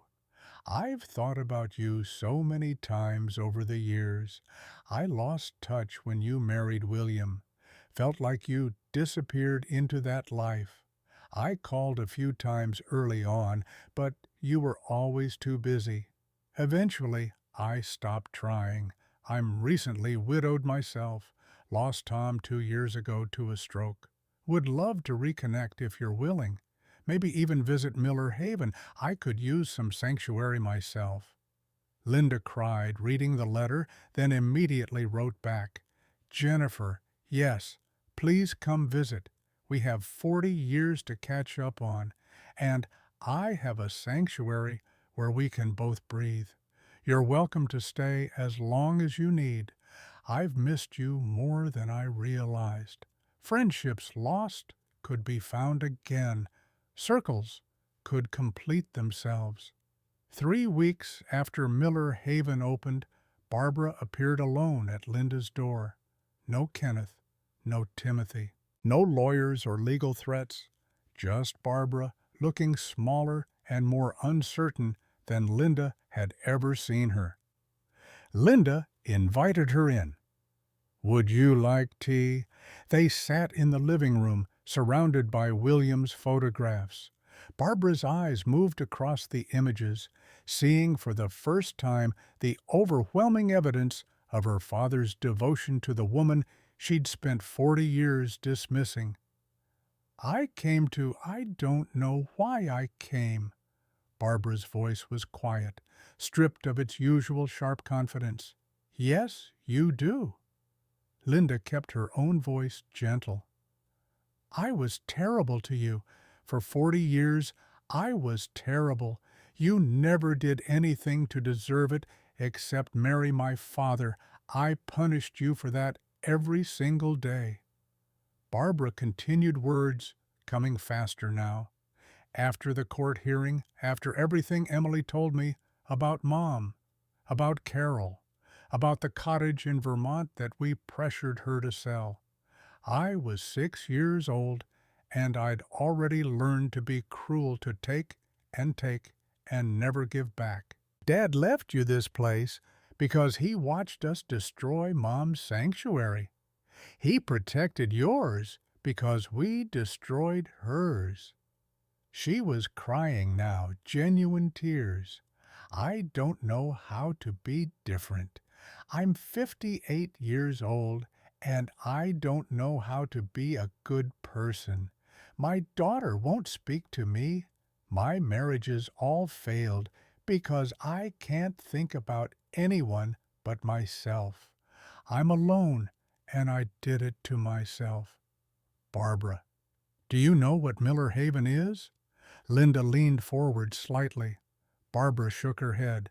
"It's for women who need to figure out who they are when everything else falls away, when money doesn't protect you anymore, when status becomes meaningless, when you have to look at yourself honestly and decide who you want to become.